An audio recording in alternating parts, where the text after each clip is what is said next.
राधे राधे दोस्तों आप लोग सभी कैसे हैं। उम्मीद करती हूँ आप लोग काफ़ी अच्छे होंगे, स्वस्थ होंगे, मस्त होंगे।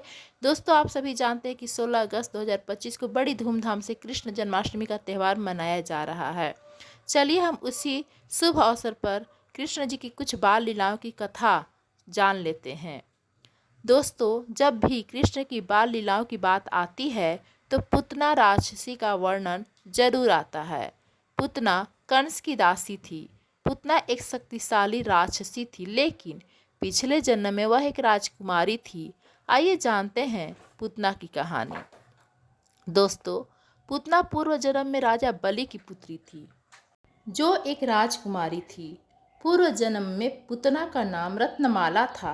एक पौराणिक कथा के अनुसार एक दिन राजा बलि के यहाँ भगवान विष्णु वामन रूप में प्रकट हुए।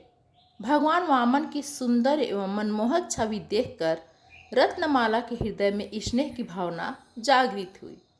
भगवान वामन को देखकर वह मन ही मन सोचने लगी कि मेरा भी ऐसा ही पुत्र हो, जिसे वह हृदय से लगाकर दूध पिलाए और खूब दुलार करे।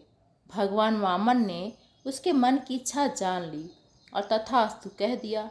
लेकिन इसके बाद राजा बलि का अहंकार दूर करने के लिए भगवान ने 3 पग में धरती नाप ली। राजा को अपनी भूल समझ में आ गई। राजा ने वामन देव को 3 पग धरती दान में दे दी। लेकिन रत्नमाला दूर से यह सब देख रही थी। रत्नमाला को लगा कि उसके पिता का अपमान हुआ है। भगवान वामन ने उसके पिता की सारी संपत्ति छीन ली है। इससे वह बहुत क्रोधित हुई। वह मन ही मन भगवान को कोसने लगी। उसने कहा कि अगर यह मेरा पुत्र होता तो मैं इसे विष दे देती। इसके इस भाव को जानकर भगवान ने तथास्तु कहा। अगले जन्म में भगवान के तथास्तु कहने के कारण उसने राक्षसी पुतना के रूप में जन्म लिया। पुतना कंस की सबसे विश्वसनीय दासी थी। कंस ने अष्टमी तिथि को जन्मे सभी बच्चों को मार डालने का आदेश दिया, क्योंकि आप सभी जानते हैं कि जब वह देवकी का विवाह वासुदेव जी के साथ करके अपनी बहन को ससुराल पहुंचाने जा रहा था, तो रास्ते में आकाशवाणी हुई थी कि देवकी के 8वें संतान तुम्हारा वध करेगा। यह सुनने के बाद कंस ने देवकी के सभी पुत्रों को एक एक करके मार डाला। लेकिन 8वां पुत्र, जैसे ही उसे पता चलता है कि देवकी का 8वां पुत्र जन्म ले चुका है, जैसे ही कंस अपनी बहन देवकी के पास कारागृह में जाता है, वहाँ वह देखता है कि उसके हाथों में एक पुत्री रहती है।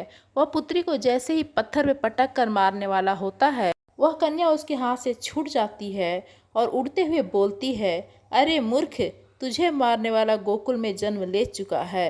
यह सुनकर कंस बहुत तिलमिला जाता है, क्रोधित हो जाता है। अपने सभी सैनिकों को आदेश देता है कि गोकुल में जितने भी बच्चे भादो के कृष्ण पक्ष के अष्टमी को जन्म लिए हैं, सभी को जान से मार दो। सैनिक जाते हैं और उसके आदेश का पालन करना शुरू कर देते हैं। जैसे ही गोकुलवासियों को पता चलता है, वह अपने बच्चे को टोकरी में करके नदी में बहाना शुरू कर देते हैं। दोस्तों कंस यहीं पे नहीं रुकता है और उसे लगता है कि हमने सभी बच्चों को जान से मार दिया। लेकिन जाने अनजाने कहीं से उसे पता चल जाता है कि नंद के घर भी भादो के कृष्ण पक्ष के अष्टमी के दिन ही एक पुत्र का जन्म हुआ था। तब कृष्ण अपनी विश्वसनीय दासी पुतना को, जो अपने पिछले जन्म के अधूरी इच्छा के चलते पुतना अपने स्तनों पर जहर लगाकर घूमती थी और बच्चों को मार देती थी, जब कंस को श्री कृष्ण के बारे में पता चला तो उसने पुतना को उनका वध करने के लिए भेजा। पुतना सुंदर स्त्री का रूप धारण कर गोकुल पहुंच गई। कृष्ण भगवान जी के बचपन की लीलाएं इतनी ज़्यादा थी कि दूर दूर तक फैली हुई थी। इसलिए लोग अड़ोसी पड़ोसी के गांव से दूर दूर से मिलने आया करते थे। इसी तरह जब पुतना आई तो माता यशोदा उसे रोक नहीं पाई और पुतना कृष्ण भगवान जी के पास चली आती है। पुतना जब कृष्ण भगवान जी को देखती है तो बहुत खुश होती है, बहुत खुश होती है कि आज तो मैं इस कृष्ण को जान से मार ही डालूंगी। लेकिन जैसे ही कृष्ण भगवान जी की दृष्टि इसके ऊपर पड़ती है, वो भी उसकी सारे चाल को समझ जाते हैं कि यह क्यों आई हुई है। और यशोदा माँ वहाँ से कुछ काम के लिए चली जाती हैं। वहाँ पे कोई नहीं रहता है, बस पूतना और कृष्ण भगवान जी रहते हैं। और पूतना कृष्ण भगवान जी को बहुत ही प्यार से अपने गोद में उठाती है, उन्हें दुलार करती है, स्नेह करती है, प्रेम करती है। उसके बाद पूतना जैसे ही देखती है कि यहाँ पे कोई नहीं है, वह अपना दूध पिलाना शुरू करती है। उसके स्तन में विष लगे हुए थे। उसे लगता है कि यह विष पीते ही यह बालक की मृत्यु हो जाएगी, लेकिन ऐसा कुछ नहीं होता है। कृष्ण भगवान जी अपने दांत से उसे खूब जोर से दबाते हैं और पुतना जो होती है वे उड़ने लगती है, उड़ते उड़ते काफ़ी दूर जाती है। और इतना दर्द होता है उसे कि वह चीखने लगती है, छोड़ दो मुझे, छोड़ दो, अरे बालक बस करो, अरे बालक बस करो। लेकिन कृष्ण भगवान जी कहाँ मानने वाले थे। काफ़ी दूर जा कर के कृष्ण भगवान जी के साथ वे धरती पर गिर जाती है। उसके बाद भी वे चिल्लाती रहती है, मुझे छोड़ दो, मुझे छोड़ दो। लेकिन कृष्ण भगवान जी जब तक उसके स्तन को दबाए रहते हैं अपने दांतों से, जब तक उसकी मृत्यु नहीं हो जाती है। उसके बाद पूतना अपने असली रूप में आ जाती है। यह ऐसा हो ही रहा था कि गांव के सभी गोकुलवासी उसके पीछे पीछे दौड़ते हैं। उसका भयंकर रूप देख करके सभी लोग डर जाते हैं। वहां जब उन लोग पहुंचते हैं तो पूतना की मृत्यु हो गई होती है। और कृष्ण भगवान जी उसके सीने पे अपने दांतों से उसके स्तन को दबाए रहते हैं। जैसे ही गोकुलवासी देखते हैं, उन्हें दौड़ करके कृष्ण भगवान जी को जाते हैं, अपने गोद में उठाते हैं और उन्हें बहुत ही स्नेह और दुलार देते हैं।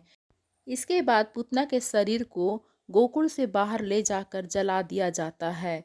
दोस्तों, पूतना को मारने के बाद भगवान कृष्ण ने उसे मोक्ष प्रदान किया। पूतना जो एक राक्षसी थी, कृष्ण भगवान को मारने के इरादे से आई थी, लेकिन कृष्ण ने उसे अपनी माता के रूप में स्वीकार किया और उसे मातृत्व का दर्जा दिया। इस प्रकार पूतना को मोक्ष प्राप्त हुआ और वह गोलोक धाम चली गई। तो दोस्तों, ये थी कृष्ण भगवान जी की और पूतना की कथा। धन्यवाद दोस्तों।